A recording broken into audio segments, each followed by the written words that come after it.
Olá, olá! Tá começando agora mais uma edição do Marketing Caos. E como tá chegando ali finalzinho do mês, esse mês de setembro está acabando. E aí eu falei assim, vamos fazer mais um jornal aí do Marketing Caos, porque esse mês aconteceu tanta coisa que vale realmente a pena a gente trazer o nosso jornalzinho para a gente falar sobre os caóticos acontecimentos do mês de setembro. Vou começar direto, tá? Então, como que eu fiz e eu separei o episódio de hoje? Eu peguei algumas notícias daquilo que mais repercutiu no mês de setembro, segundo a minha curadoria. Então, se você achou que alguma coisa faltou, deixa aí nos comentários, porque a gente vai conversando.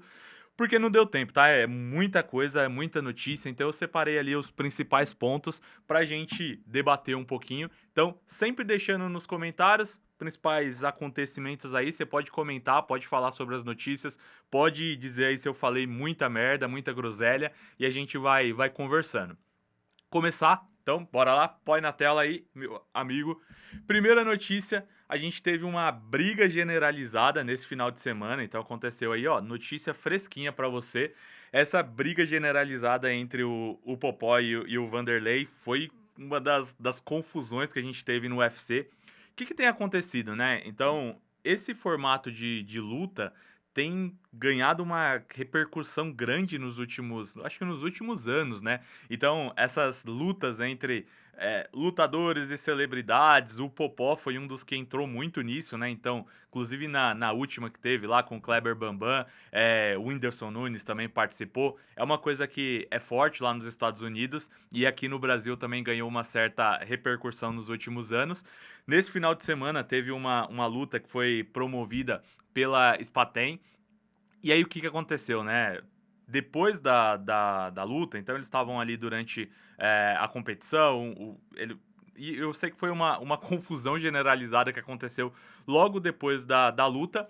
Ponto que eu tava pensando aqui é justamente a repercussão disso para a marca, né? Então a gente tinha uma marca que estava promovendo essa luta, eles tiveram que fazer até um esclarecimento, eles deixaram uma nota de repúdio lá no Instagram da marca, porque, querendo ou não, né, você tem toda aquela confusão que envolve o nome da marca.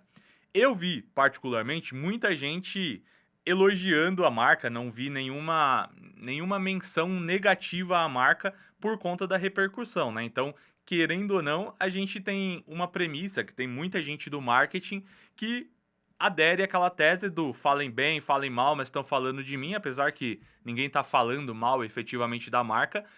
Mas tem muita gente que pensando na questão de construção de brand, né, você ter a sua marca associada a uma confusão, a barraco, a gritaria, a briga, pode não fazer muito sentido, né?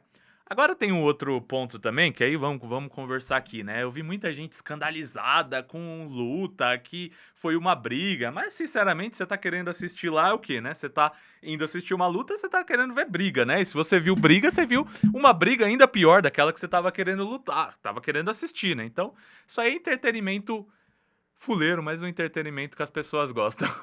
Bom, vamos lá. Desculpa, tá? Você que gosta da questão ética, da questão moral da luta, com todo respeito a você, tá? Mas eu gosto do entretenimento baixo, porque eu sou meio baixo. Bom, mas trazendo aqui, eu trouxe um negócio que passou despercebido. Aí, ó, notícia pra você. Viu isso daqui? Quem apareceu? Nós temos ali o nosso clássico funcionário gordo, né? Ele participou de muitas coisas esse mês e é justamente uma das notícias desse mês. Esse rapaz, ele ganhou muita repercussão esse mês porque ele participou do debate do um empresário versus 28 demitidos e depois foi não lembro o nome, treinador versus 30 gordos e ele apareceu nos dois, depois acharam participações dele no SBT, nos programas da Band, e o cara ganhou uma repercussão grande, tá se aproveitando disso, porque o Instagram dele já tem as participações, participou de alguns programas depois, justamente dentro da repercussão que ele ganhou em cima disso, né? Então, o quanto, às vezes, e aí a gente tem dois exemplos aqui, né? O quanto uma marca, às vezes, ela pode ser afetada por um problema que acontece, né? Então, uma situação de live, né? Uma situação ao vivo, que a marca não tem como controlar. E o quanto ela consegue, digamos que, executar alguma ação em cima disso e ganhar invisibilidade em marca em cima disso, mas também a gente tem o caso de marcas que pegam assuntos em alta e colocam isso para jogo, né? O caso dele foi justamente uma campanha que aconteceu esse mês da. Eu não lembro qual foi a marca, que foi o PagSeguro, acho que foi o PagSeguro, que eles estão fazendo uma nova campanha falando sobre o rendimento do banco deles, e aí eles usaram ele também dentro da campanha. Às vezes a sua marca ela tem que estar sempre em cima ali para agilizar. Vamos para a próxima notícia, que já falei demais. NFL confirma jogo no Rio de Janeiro, essa é uma notícia de 26 de setembro, também notícia bem recente. Esse ano, não sei se vocês lembram, mas esse ano não, foi esse mês, comecinho do mês, teve jogo da NFL em São Paulo, lá no estádio do Corinthians. O que aconteceu? Né? Basicamente, a NFL está tentando promover o futebol americano. E aí, como que eles têm feito isso? Eles têm criado jogos, então é um jogo oficial da NFL que acontece fora dos Estados Unidos. Então, já aconteceram em outros países, aqui aconteceu esse ano justamente em São Paulo, e agora eles fecharam um acordo, né, com o Rio de Janeiro. Os jogos serão, se eu não me engano, tá, do que eu li na notícia, serão os jogos nos próximos 5 anos, vai ter sempre um jogo, e esse jogo vai acontecer lá no estádio do Maracanã. É interessante notar que esse movimento da NFL de expandir a territorialidade, porque o futebol americano é um tipo de esporte muito local, mas aqui no Brasil, eu estava lendo exatamente uma pesquisa sobre isso, foi uma pesquisa do Ibope com a Repucon,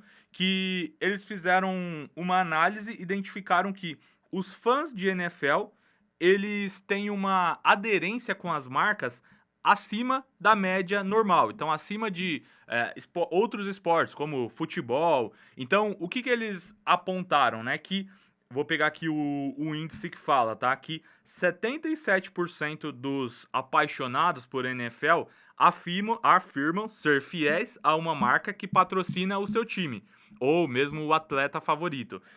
Isso é um índice 45% superior do que a média dos brasileiros em outros esportes, em outras ações. Outro número interessante que a gente tem aqui é justamente como que o futebol americano tem crescido no Brasil. Tem um dado interessante falando que justamente, e aí também foi uma pesquisa que eu vi, falando justamente que 41 milhões de brasileiros conhecem, né, ou pelo menos assistem com certa regularidade o futebol americano. E isso é interessante você notar o resultado dos jogos que a gente teve ali no comecinho do mês de setembro. Teve uma audiência realmente boa, né? Então, agora com essas estratégias de transmissão de esportes no YouTube, esses tipos de esportes facilitam, né, a popularização. Então, a Globo está fazendo as transmissões tanto no canal da Sport TV, como também agora no GE TV, que foi um canal que eles lançaram esse mês para competir com a Cazé TV, que é outra emissora no YouTube que transmitiu o jogo da NFL. Ações, né? Então, isso populariza muito o esporte e traz um pouco de uma vertente diferente. O que eu sinto, né, e o que eu noto da NFL aqui no Brasil é que é um esporte elitizado, né? Então, é um público diferenciado. Tanto que se você for pegar as marcas que geralmente patrocinam aqui no Brasil, a transmissão, a Rede TV costumava exibir os jogos, e eram marcas gigantescas que transmitiam, justamente porque é um público elitizado, geralmente um público de classe A, que costuma participar e engajar com esse tipo de esportes. Só que como tudo não deveria deixar de ser, né? A gente tem a polêmica lá no X. Passa aí para as polêmicas. O que acontece, né? A gente tem os famosos tuiteiros, e aí eu separei 3 tweets bem bacanas que falam justamente sobre a repercussão, né? E como que a gente está tendo um grande avanço da NFL aqui no Brasil, e eu achei os 3 mais engraçados aqui, né? Estamos acompanhando ao vivo uma operação de colonização cultural dos Estados Unidos no Brasil. Esta superexposição do futebol americano na mídia é uma operação coordenada de um esporte que nunca teve relevância ou interesse orgânico da população brasileira. Segundo, mano, eu tenho uma ligeira impressão de que a ascensão do futebol americano e que esse esforço para que tudo isso seja colocado em tudo quanto é lugar é um esforço, é uma manobra norte-americana, não é possível. E o terceiro, ninguém tá percebendo a entrada do futebol americano no Brasil, é uma tentativa de influência estadunidense agora pelo esporte, porque eles sabem que a Disney e o sonho hollywoodiano perdeu a força. É os nossos comentaristas, né? Eu vou trazer uma visão mais técnica sobre isso, tá? O crescimento do futebol americano, obviamente, tem influência, tem fator de dinheiro sobre isso. Mas é um processo normal. Eles têm dinheiro, a NFL, ela quer expandir a influência dela aqui no Brasil. E o que eles fazem isso? Eles investem. Senão, eles não estariam trazendo o esporte aqui no Brasil. Então, assim, não é um esforço coordenado do governo americano para invadir o Brasil e influenciar as nossas decisões. É basicamente uma questão de dinheiro, né? Eles querem expandir o público-alvo deles. Então, se você tem uma população que assiste um determinado esporte dentro do seu país, você atingiu o pico dessa população, eles começaram a fazer uma expansão disso. E a expansão disso é através de outros países, como o Brasil. Então, assim, tem coisas que se exagera, né? Colocando conspiração, querendo encontrar conspiração em tudo, quando não tem, né? É uma coisa muito mais simples do que se parece. Bora para a próxima notícia. Ainda dentro do esporte, tô falando bastante de esporte hoje, hein? Nossa, tá virando marketing causa esporte, mas vamos lá. Terceira notícia, eu prometo que a gente para de falar de esporte aqui. A FIFA apresentando os 3 mascotes da Copa do Mundo desse ano. Desse ano não, do ano que vem, né? Então, no ano que vem nós teremos a Copa do Mundo, ela vai ser dividida em 3 países, que é Canadá, Estados Unidos e México. Os 3 países vão dividir os jogos. E é engraçado justamente porque eles apresentaram os mascotes. A gente tem os 3, que é o Maple, eu acho que é um cervo, não sei que bicho é. O Zavo, que é uma... Eu não lembro o bicho que é. Eu não lembro, eu não anotei. É um alce, que representa o Canadá. Uma onça pintada, eu não acho que é uma onça pintada, mas aqui a notícia está falando que é uma onça pintada. E uma águia americana como um mascote dos Estados Unidos. Então, tá havendo essa... já... A ideia dos mascotes é basicamente se vender, né? Então, vão vender ali os produtinhos. A gente tinha aqui o Fuleco na época da Copa do Brasil. Toda a Copa do Mundo tem o seu próprio mascote. Trazendo um pouquinho das notícias ainda associadas a isso, eu falei até da questão da transmissão, que a Globo abriu a GE TV aqui nesse ano. Para o ano que vem, a gente já tem ali uma disputa também influenciada nisso para a Copa do Mundo. A Cazé TV, a emissora, né, que passa ali no YouTube, eles vão exibir 100% dos jogos da Copa do Mundo, então já está fechada a transmissão, enquanto que a Globo, ela vai ter, se não estou enganado, metade das transmissões da Copa do Mundo. Eles não fecharam 100% do pacote, como aconteceu nos anos anteriores, e eles também vão exibir basicamente os jogos do Brasil e metade dos jogos. Mas também saiu uma notícia que o SBT está negociando a transmissão da Copa do Mundo e de alguns jogos para o próximo ano. Até onde eu tinha lido, era uma negociação, ainda não estava fechado. Procurei notícia para saber se já estava fechado, mas até onde eu tinha visto, não estava fechado ainda. A especulação que se tem é que o SBT vai exibir esses jogos também em TV aberta e que o Galvão Bueno está negociando para fechar com a narração. Bom, vamos para a próxima notícia. Falando sobre o Trump, ele anunciou um acordo lá para exibição, vamos lá, o Trump, ele assinou um acordo para manter o TikTok nos Estados Unidos. Não sei se eu falei assim em alguns programas, foi do ano passado, porque esse negócio aqui já está se estendendo bastante, sobre o problema do TikTok lá nos Estados Unidos. Então, o Congresso americano aprovou uma lei banindo o TikTok por conta das informações que eles entendiam que não queriam as informações americanas sendo repassadas para o governo chinês. Então, controle de informações, basicamente é isso. E os Estados Unidos assinaram um acordo, eles anunciaram esse acordo, inclusive na época que eu falava sobre isso, né, ainda o Biden era presidente, e o que acontecia?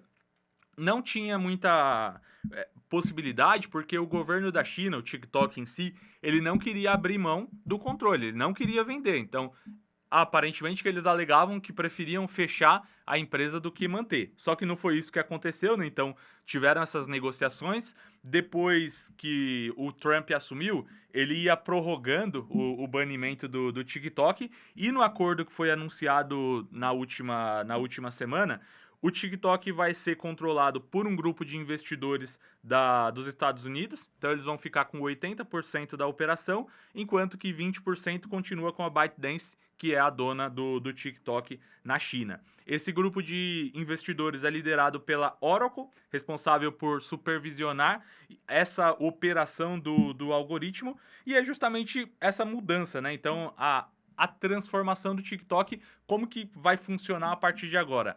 Ele vai ter uma estrutura separada dentro dos Estados Unidos daquilo que acontece no restante do mundo, né? Então é uma transformação. Vai ser importante entender como que o algoritmo vai se adaptar, né? Como que o algoritmo vai mudar a partir dessa nova operação e dessa nova circunstância. Próxima, bora lá? Aqui eu trouxe uma notícia sobre Vale Tudo. Esse mês de outubro que a gente está entrando é o último mês de exibição da novela. E eu trouxe uma notícia legal falando justamente que a novela Vale Tudo bateu o recorde de merchandises de exibição na Globo. E esses merchandisings que acontecem, né, essas ações publicitárias, não são ações publicitárias que passam ali no comercial regular. É uma ação publicitária dentro da novela. Então, exibição que acontece esses dias, uma que eu vi recentemente foi o pessoal da Chili Beans. Dentro da novela, para você que não assiste, tem uma agência publicitária. Então, a agência publicitária chamada Tomorrow, e muitas das ações publicitárias que são feitas é muito utilizando essa premissa, né? Até o momento, já foram 87 ativações de conteúdo envolvendo 23 marcas. Até estava vendo um dado que, se você considerar a quantidade de episódios, a cada mais ou menos 2 dias eles têm uma ação publicitária dentro da novela. E, segundo a Globo, a exibição da novela, seja na exibição normal, com cortes, já alcançou mais de 141 milhões de pessoas, e a novela já é a novela com maior faturamento da Globo para uma novela das 9, dados do TikTok. Achei interessante, também trouxe algumas informações sobre os resultados dessa campanha. Então, um exemplo interessante foi o Zé Delivery, que afirmou que aumentou 65% o número de pedidos, 44% novos consumidores e 8% a mais de instalações no app depois da exibição. A Vivo disse que, com as ações na trama, ela conseguiu 60% mais de conversões via QR Code, e a campanha da Electrolux atingiu 20 milhões de pessoas e 10 milhões no digital, com pico de buscas no Google. Então, se você vê realmente que muita gente fala, né, sobre o fim da televisão aberta, o quanto as campanhas estão morrendo, apesar da redução e do crescimento da internet, a gente vai falar de uma notícia disso bem no final, não dá para se negar que as campanhas publicitárias ainda têm um resultado gigantesco quando são exibidas na TV aberta, porque o impacto é absurdamente grande. Próxima notícia, a gente vai falar sobre um estudo interessante que eu peguei também, notícia do dia 26 de setembro, e metade dos brasileiros já confia na IA para utilização de tarefas diárias. Isso é muito impressionante se você comparar que a gente ainda está num país que não tem um acesso à internet tão grande, né? Às vezes a gente fica muito preso dentro da nossa bolha, fala que todo mundo acessa a internet e não é. E mesmo assim a gente já tem uma quantidade gigantesca de pessoas que dizem acessar e confiar na inteligência artificial para executar as tarefas diárias. As principais ações, né, que eu tinha lido sobre a utilização das tarefas diárias, das tarefas, né, que é relegada à IA, é basicamente para agendamento de compromisso e respostas diárias. Isso é um dado interessante, principalmente se você trabalha com marketing, para entender muito do movimento, como que está sendo o movimento disso com relação às campanhas, né? Se antes eu quero buscar qualquer coisa, o que eu fazia? Eu ia lá no Google e pesquisava sobre o serviço, sobre um lugar que eu gostaria de visitar. Hoje essa busca ela já está se direcionando toda para a inteligência artificial. eu mesmo vou dar o exemplo que acontece muito comigo. Eu quero, às vezes, perguntar alguma coisa específica, sei lá, qual ator participou do filme X? Eu queria saber quem é. Eu dificilmente vou no Google, já vou lá no chat GPT e pergunto pro chat GPT, porque é um caminho muito mais prático, né? Às vezes você vai no Google, você vai ter que ir lá e acessar o site, entender, às vezes para alguma notícia, né? Outra coisa que eu tenho reparado, eu quero pesquisar alguma notícia, até aqui pro Marketing Caos, vou separar as notícias, você vai no site da notícia, é aquele monte de propaganda, até você conseguir entender o que você está buscando, você já, às vezes, até desistiu disso, né? Então, são modelos e a gente tem que entender como que a gente vai se adaptar, pensando, né, no tráfego pago para a gente gerar, no tráfego orgânico pago para a gente chegar até o usuário agora com a utilização da inteligência artificial.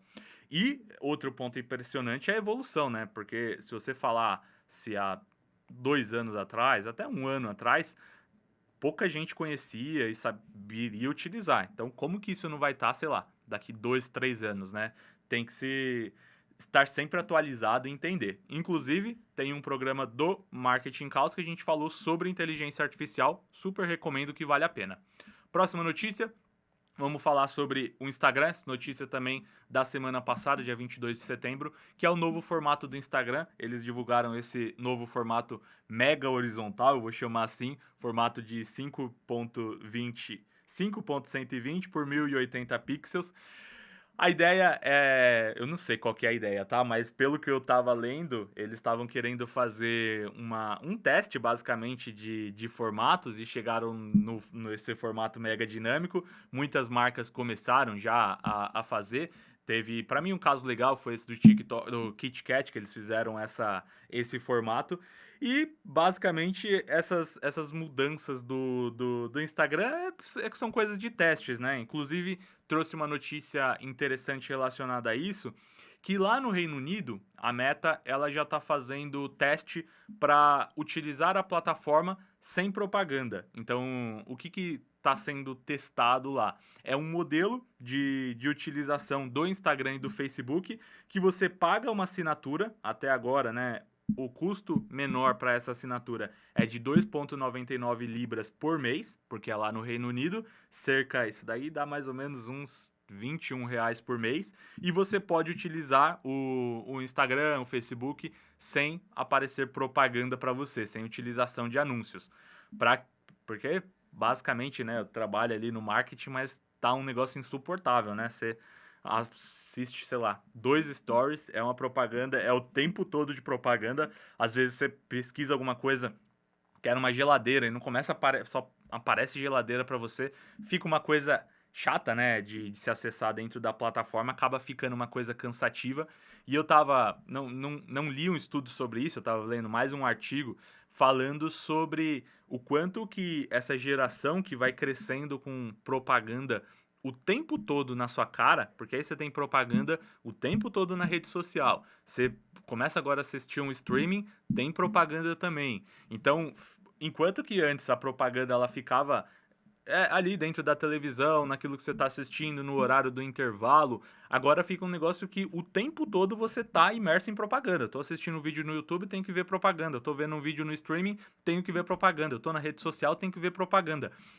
Quanto que isso não afeta a nossa experiência e, ao mesmo tempo, pensando em quanto que isso também não deixa a gente mais avesso, né? A propaganda, ela vai deixando de fazer o efeito porque o tempo todo você está sendo massacrado com propaganda. É um estudo interessante que não sei se tem, tá? Mas se tiver, deixa aí nos comentários que eu gostaria de ler sobre isso.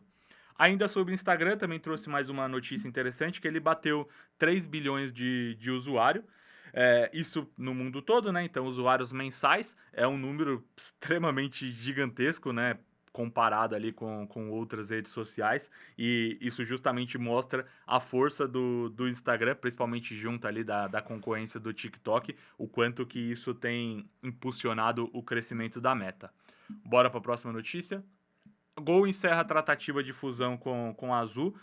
No começo do mês, né, teve essa notícia que as duas empresas estavam evoluindo numa potencial fusão entre as operações das duas empresas, mas eles soltaram um memorando, eu vou pegar aqui, né, sobre o comunicado, apesar das tratativas, das tentativas de fusão, eles alegaram que não tiveram discussões significativas, as coisas não avançaram e depois disso não houve evolução, a fusão deixa de acontecer.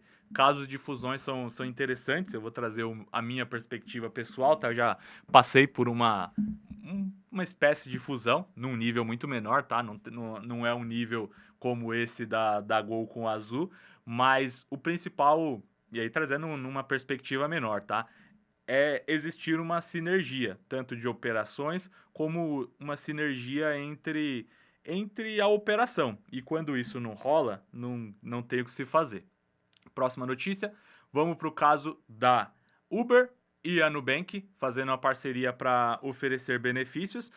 Aqui, o que aconteceu, né? Então, noticiazinha rápida de ação, foi uma junção das duas. Basicamente, eles vão criar carros personalizados, carros roxos, que oferecem entre 50% e 100% de desconto nas viagens, mas são viagens de até 16 reais, então é muita viagem, mas são poucas, tá? É pouco o valor, tá? Então, eles se uniram para oferecer a partir do dia 16 de setembro para os passageiros que pagarem as viagens com cartão de crédito e débito do Nubank, usando o NuPay, terão 50% de desconto, limitados a 15 reais. Essa iniciativa vale até o dia 16 de outubro, limitada a um uso por cliente. Basicamente, uma ação interessante, eu achei legal, e aí trouxe aqui também, lá no Instagram do Nubank, eles trocaram a cor do Nubank pro preto e o Uber trocou a cor deles pro roxo. É uma ação interessante de cross-marketing, de junção ali entre as duas marcas, que para determinadas ações, eu falei até numa das notícias, nos programas lá atrás, quando eu fazia esse formato mais recentemente, do caso da Carmed, que ia fazendo essas parcerias. Às vezes, quando você vê uma marca tão grande pensando nesse tipo de ação, é interessante pensar nessas ações, o quanto que isso não fortalece as duas marcas, né? Próxima notícia.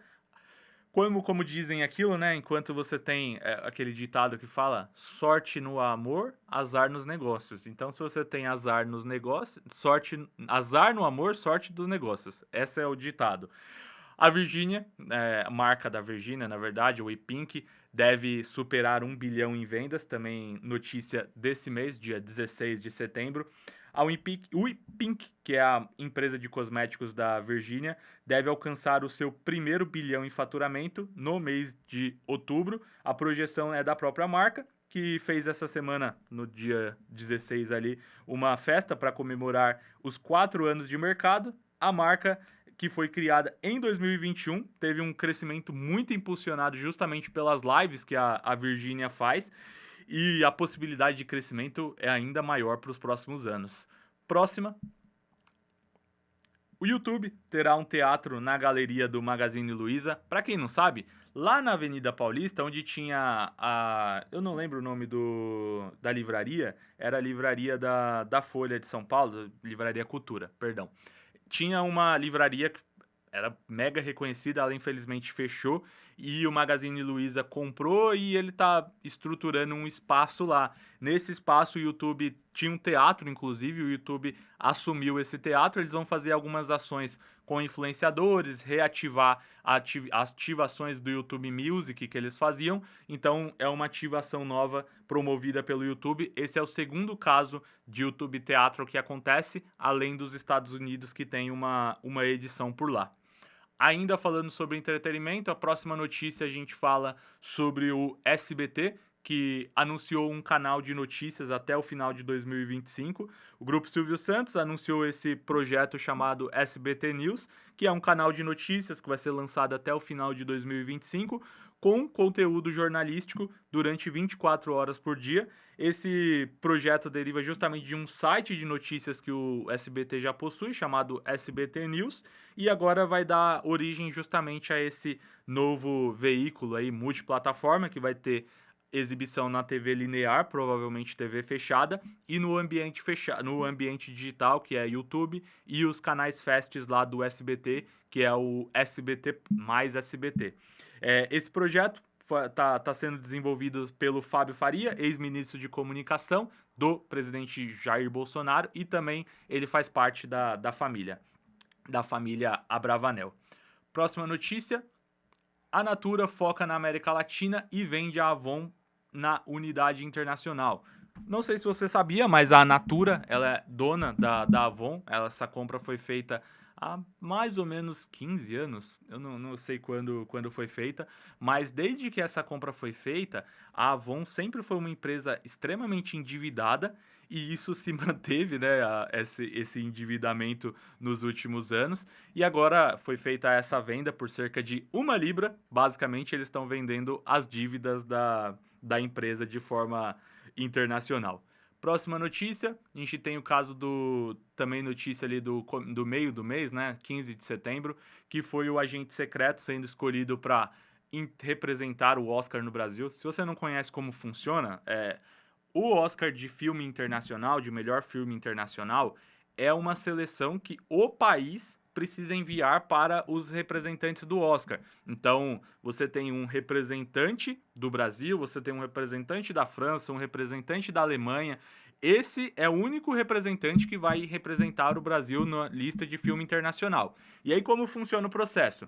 Todos os países enviam os seus representantes, um representante por país, e aí sim, esse filme ele vai entrar nas listas de seleção. Então a ideia é basicamente você não ficar com aquela quantidade exuberante de filmes, né? Você simplifica essa lista. Na competição desse ano tem eu acho que é a Academia Brasileira de Cinemas que faz a seleção dos filmes, e o filme do Agente Secreto, basicamente até o meio do ano ali, era garantido que ia ser o selecionado, porque ele já ganhou uma série de prêmios internacionais fora do Brasil. Só que quando chegou ali nos últimos meses, ganhou força alguns outros filmes, principalmente liderado pelo filme Manas, que era um filme também que estava querendo ali a indicação. Ganhou bastante força, mas no fim o Agente Secreto foi escolhido e tem boas chances aí de representar o nosso país depois de Ainda Estou Aqui no ano passado.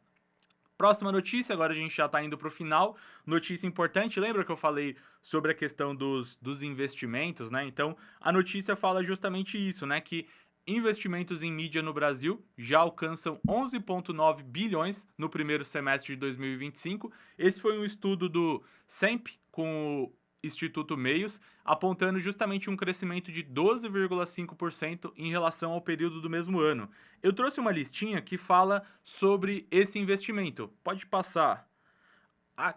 Aqui, ó, a gente fala justamente sobre a separação, né, desse investimento em mídia. A gente tem, basicamente, do total, então, um investimento em mídia de 11,9 bilhão, é o que está esses números. A gente tem a internet com 40%, e aí lembra que eu falei sobre a TV aberta? Esse número, até o ano passado, eu fiz um levantamento no ano passado, era 50%. Hoje a gente já tem a TV aberta com 33%, mas tá, eu vou considerar aqui para não ser enganado, a TV aberta junto com a TV por assinatura, a gente vai ter ali 49%, tá? Ela ainda fica pau a pau com a internet, mas TV aberta representando 40%, enquanto que a internet representa 33% do volume de investimento em mídia. A gente tem mídia indoor, ou mídia externa, com 11,9%, TV por assinatura com 9%, como eu falei, rádio com 3%, jornal com 1,3% e cinema e revista com 0,30%. Isso é o investimento em mídia aqui no Brasil.